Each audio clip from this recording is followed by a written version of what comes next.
Item ಯಾವುದೇ ಇರಲಿ try ಮಾಡಿ ಆಚಿ ಚಿಕನ್ ಮಸಾಲಾ. ರಾಜ್ಯದಾದ್ಯಂತ ಬೇಸಿಗೆ ನೆತ್ತಿ ಸುಡ್ತಾ ಇದೆ. ಬೇಸಿಗೆ ಹಿನ್ನೆಲೆ ಕುಡಿಯುವ ನೀರಿಗಾಗಿ ಕೂಡ ಹಾಹಾಕಾರ ಶುರುವಾಗಿದೆ. ಧಾರವಾಡದ ಬೆನಕನಹಳ್ಳಿ ಜನರಿಗೆ ಕುಡಿಯುವ ನೀರು ಮರೀಚಿಕೆಯಾಗಿದೆ. ವಾರಕ್ಕೊಮ್ಮೆ ನೀರು ಬಂದರೆ ಅದೇ ಖುಷಿ, ಸಂಭ್ರಮ, ಸಂತೋಷ. ವಾರಕ್ಕೊಮ್ಮೆ. ಸೊ ಹೀಗಾಗಿ ಕೆರೆ ನೀರಿಗೆ ಮೊರೆ ಹೋಗ್ತಾ ಇದ್ದಾರೆ ಗ್ರಾಮಸ್ಥರು.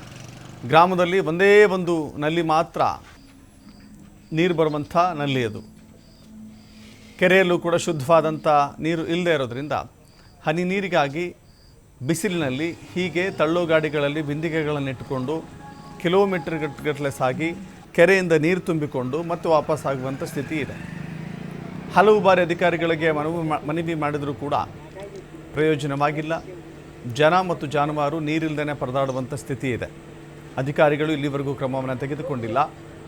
ಜನಪ್ರತಿನಿಧಿಗಳ ವಿರುದ್ಧ ಗ್ರಾಮಸ್ಥರು ಆಕ್ರೋಶವನ್ನು ವ್ಯಕ್ತಪಡಿಸ್ತಾ ಇದ್ದಾರೆ.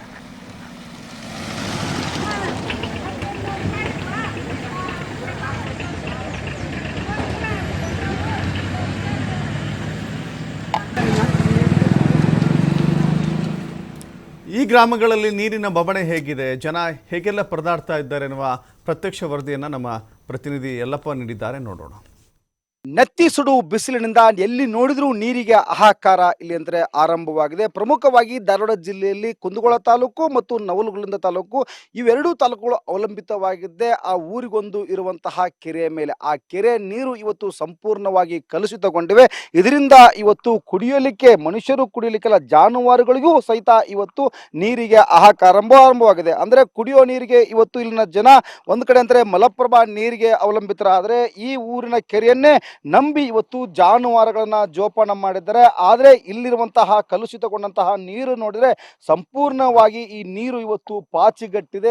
ಜಾನುವಾರುಗಳಿಗೆ ಏನಾದರೂ ಕುಡಿಸಿದ್ರೆ ಇವತ್ತು ಜಾನುವಾರುಗಳಿಗೆ ಅನಾರೋಗ್ಯ ಬಂದು ಹೋಗುವಂತಹ ಇಲ್ಲಂದ್ರೆ ಪರಿಸ್ಥಿತಿ ಇದೆ.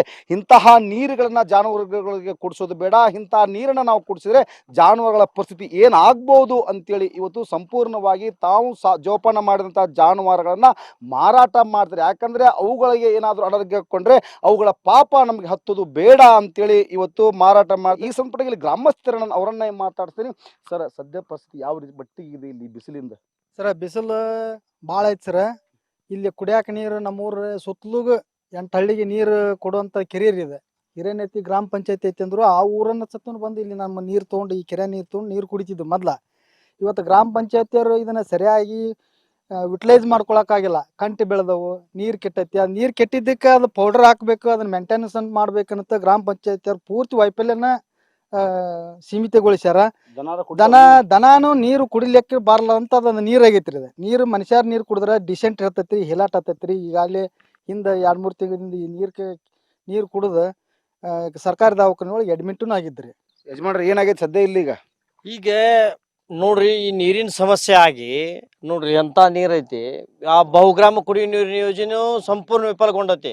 ಒಂದ್ ದಿನ ಬಂತಿಲ್ಲ, 1 ವಾರ ಬಂದ್ ಆಕತಿ. ಈ ಬೆನಕನಹಳ್ಳಿ ಗ್ರಾಮ ಒಂದ್ 2 ಹಳ್ಳಿಗೆ 14 ಹಳ್ಳಿಯಾಗ ಒಂದ್ ಹಳ್ಳಿ 2 ಹಳ್ಳಿಗೆ ಅಷ್ಟ ಸ್ವಲ್ಪ ನೀರ್ ಬರ್ತಾವ.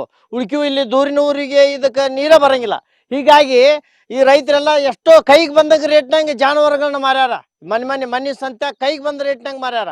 ಎಷ್ಟೋ ಮಂದಿ ಕಟಗರಿಗೆ ಹೊಡೆದಾರ. ಹಿಂಗಾಗಿ ನೀರಿಂದ ಭಾಳ ಸಮಸ್ಯೆ ಐತಿ. ಇದು ಕುಡಿಯಾಕ ಬರ್ತೈತನ್ರಿ ಯೋಗ್ಯ? ಇಂಥ ನೀರ ಕುಡಿತಾರ. ಅದಕ್ಕೆ ರಾಜ್ಯ ಸರ್ಕಾರ ಕಣ್ಣು ಮುಚ್ಚಿ ಕುಂತೈತಿ. ಸುಳ್ಳ ನೀರಿಗೆ ತಾಲೂಕ್ ಪಂಚಾಯತ್ ಅವ್ರು ಬರ್ತಾರ, ವಿಸಿಟ್ ಮಾಡ್ಕೊಂತಾರ, DC ಅವ್ರು ಬರ್ತಾರ, ಇದು ವಿಸಿಟ್ ಮಾಡ್ಕೊಂಡು ಹೋಗ್ಯಾರ. ಯಾರು ಬಂದ್ರು ಏನಾಗಿಲ್ಲ. ಇಲ್ಲಿ ಪಂಚಾಯತಿ ಅವರು ರೊಕ್ಕ, ಇದಕ್ಕೆ ತಾಲೂಕ್ ಪಂಚಾಯತಿ ಅವರು ರೊಕ್ಕ ತೆಗೆದಿಟ್ಟಿಲ್ಲ. ಅದು ಏನ್ ಮಾಡ್ತಾರೋ ಗೊತ್ತಿಲ್ಲ. ಹಂಗಾಗಿ ನಮಗೆ ಕುಡಿಯಾಕ ನೀರಿಂದ ಜಸ್ಟ್ ನಮಗೆ ಯಾವುದೇ ಗ್ಯಾರಂಟಿಗಳು ಬೇಡ.